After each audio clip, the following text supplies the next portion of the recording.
क्रोध को जिसने जीता है, जिनकी भार्या सीता हैं, जो भरत लक्ष्मण शत्रुघ्न के भ्राता हैं, जिनके चरणों में हनुमंत लला है, वो पुरुषोत्तम राम हैं, भक्तों में जिनके प्राण हैं, ऐसे मर्यादा पुरुषोत्तम राम को शत शत हमारा प्रणाम है। दोस्तों, आप सभी को और आपके परिवार, रिश्तेदार व भाई बंधु दोस्तों सहित मेरी तरफ से कोटि कोटि रामनवमी के पावन अवसर पर हार्दिक शुभकामनाएं कबूल हों। आप सबको बहुत बहुत ईश्वर का अनुग्रह प्राप्त हो।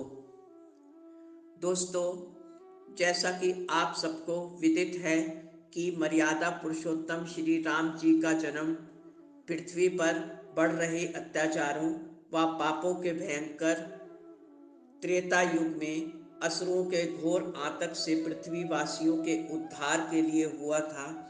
उस युग में महापुराणों के अनुसार महाराजा दशरथ के कोई संतान न होने से वो बहुत व्यथित व विचलित रहने लगे थे।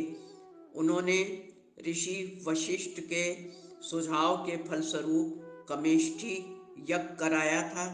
इस यज्ञ के उपरांत राजा दशरथ की पत्नी कौशल्या ने एक पुत्र रतन को जन्म दिया था, जिनका नाम राम रखा गया था। राजा दशरथ के 3 पुत्र और भी हुए थे, जिनका नाम भरत, लक्ष्मण व शत्रुघ्न था। श्री राम जी के गुरु ब्रह्म ऋषि वशिष्ठ थे, जिन्होंने श्री राम जी को वैदिक ज्ञान के साथ साथ अस्त्र शस्त्र के ज्ञान को देकर भी उनको परिपूर्ण किया था। ऋषि विश्वामित्र ने श्री राम को शस्त्र विद्या से विद्या देके निपुण किया। हिंदू पंचांग के अनुसार चैत्र मास के शुक्ल पक्ष की नवमी तिथि के दिन राम नवमी का त्यौहार बहुत धूमधाम और हर्षोल्लास से मनाया जाता है। शास्त्रों के अनुसार नवमी के दिन ही श्री राम जी का जन्म हुआ था। श्री राम जी को विष्णु जी का अवतार भी माना जाता है। श्री राम जी ने समस्त पृथ्वीवासियों को बुरी आसुरी शक्तियों का पतन करके उनके अत्याचारों से मुक्ति दिलाकर सबका कल्याण किया था। श्री राम राज्य की स्थापना उसी समय हुई थी। इस रामनवमी के पर्व को दुगनी खुशी से मनाने का एक अन्य कारण और भी है। आज ही के दिन यानी रामनवमी पर ही श्री गोस्वामी तुलसीदास जी ने रामचरितमानस की रचना की थी, इसलिए इस त्यौहार का महत्व और भी ज़्यादा बढ़ जाता है। श्री राम जी ने अपना समस्त जीवन मानव कल्याण के लिए समर्पित कर दिया था और खुद उन्होंने 14 वर्षों के वनवास को सहर्ष स्वीकार करके बहुत दुखों और कठिनाइयों का सामना किया तथा राजमहल की हर सुख सुविधा को त्याग कर वन में कठिन जीवन का चुनाव करके सबके लिए एक आदर्श स्थापित किया। अपने इसी जीवन चरित्र के चलते उन्हें मर्यादा पुरुषोत्तम श्री राम कहलाने का हक भी प्राप्त हुआ। हिंदू धर्म में आज ही के दिन विभिन्न धर्म ग्रंथों का पाठ करके हवन पूजन व भजन कीर्तन किए जाते हैं। रामनवमी के दिन रामलला के मंदिर में विशेष आकर्षण का केंद्र होता है। जगह जगह मंदिरों में विशाल जनसमूह पूजा अर्चना करते हुए नजर आते हैं और सबको प्रसाद का वितरण भी किया जाता है। लोग रामनवमी से पहले 9 दिन का उपवास भी रखते हैं। दक्षिणी भारतीय लोग रामनवमी को राम जी और माता सीता के विवाह की सालगिरह के रूप में भी मनाते हैं। रामायण के अनुसार अयोध्यावासी पंचमी के दिन इनका विवाहोत्सव मनाते हैं। अन्य अन्य क्षेत्रों में अलग अलग रूप में इस त्यौहार को मनाने का पृथक तरीका है। अयोध्या व बनारस में इस दिन सरयू नदी में स्नान के बाद डुबकी लगाने की परंपरा है। आज ही के दिन कई जगह श्री राम जी, सीता जी और हनुमान जी की रथ यात्रा भी निकाली जाती है। इस दिन कई स्थानों पर पंडालों में श्री राम जी की मूर्ति की स्थापना भी की जाती है। जगह जगह घरों में खीर पूड़ी व हलवे का भोग बनाया जाता है। बड़े बड़े भव्य मेलों का भी आज ही के दिन आयोजन होता है।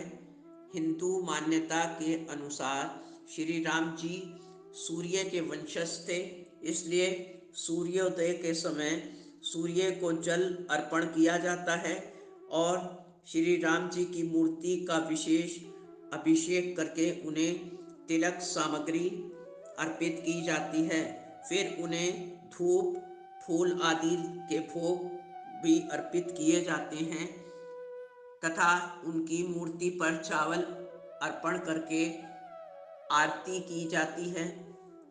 श्री राम जी का संपूर्ण जीवन त्याग, जप, सम्मान और शांति का प्रतीक है और पारिवारिक प्रेम को भी दृष्टिगोचर करवाता आया है।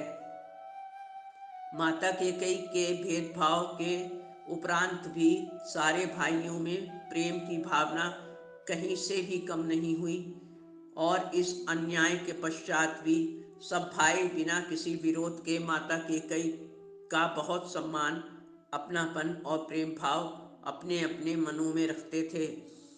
ऐसा उदाहरण अन्य कहीं देखने को नहीं मिलता। भारतीय इतिहास गवाह है, जब जब पृथ्वी पर अत्याचार हुआ है और पाप बहुत बढ़ गए हैं, तब तब अवतार के रूप में श्री राम जी और कृष्ण जी जैसी महान हस्तियों ने जन्म लेकर पृथ्वीवासियों का उद्धार किया है। जब श्री राम जी सीता जी सहित प्रजा हित के लिए राजपाट का परित्याग करके वनवास उन्होंने स्वीकार किया तो अपना जीवन वाल्मीकि आश्रम में सीता जी ने बिताया और कालांतर में उन्हें वहाँ दो पुत्र रत्नों की प्राप्ति हुई, जिनके नाम लव कुश रखे गए। महाराजा दशरथ की सदा से ही ये इच्छा रही थी कि वो अपने ज्येष्ठ पुत्र श्री राम जी को ही अपना उत्तराधिकारी बनाएं, परंतु उनकी पत्नी कैकेयी अपने पुत्र भरत को ही राजगद्दी सौंपने के लिए हमेशा से प्रयासरत थीं, जबकि भरत जी की भी श्री राम जी को ही उत्तराधिकारी बनवाने की मन में कामना थी। जब राजा दशरथ जी ने श्री राम जी को 14 वर्षों के वनवास का आदेश दिया, तब भी भरत जी ने भातृ प्रेम को सर्वोपरि रखा और अपने भाई श्री राम जी की खड़ाऊ राजगद्दी पर रखकर सिर्फ राज्य के कामकाज को 14 वर्षों तक बहुत सुचारू रूप से अपने भाई की अमानत समझकर करते रहे। श्री राम जी को भी वन में बहुत कुछ उपहार स्वरूप मिला। लव कुश, दो पुत्र रत्नों की प्राप्ति के अलावा श्री हनुमान जी जैसे सेवक और सुग्रीव जैसे मित्र भी 14 वर्षों के वनवास के दौरान ही प्राप्त हुए।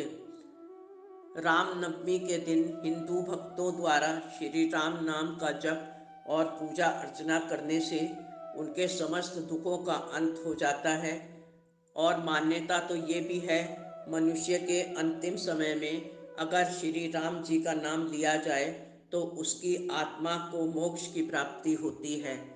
आज भी बहुत से हिंदू समाज के लोग अभिवादन के रूप में एक दूसरे को राम राम का संबोधन ही करके अभिवादन करते आए हैं।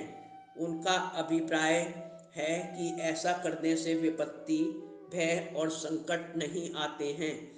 आज के दिन सच्चे मन से श्री राम जी की उपासना करने से भक्तों के सारे पाप दूर हो जाते हैं और सारी गलतियां माफ भी हो जाती हैं और सबका जीवन शुद्ध सात्विक रूप से परिपूर्ण हो जाता है और हर तरफ हर्ष की एक लहर दौड़ जाती है। दोस्तों, उम्मीद है आपको ये वीडियो पसंद आया होगा। चैनल को सब्सक्राइब और वीडियो को लाइक करना ना भूलें। एक बार फिर से मेरी ओर से आप सभी को रामनवमी की कोटि कोटि बधाइयाँ कबूल हों। धन्यवाद। आपकी अपनी जैस्मीन।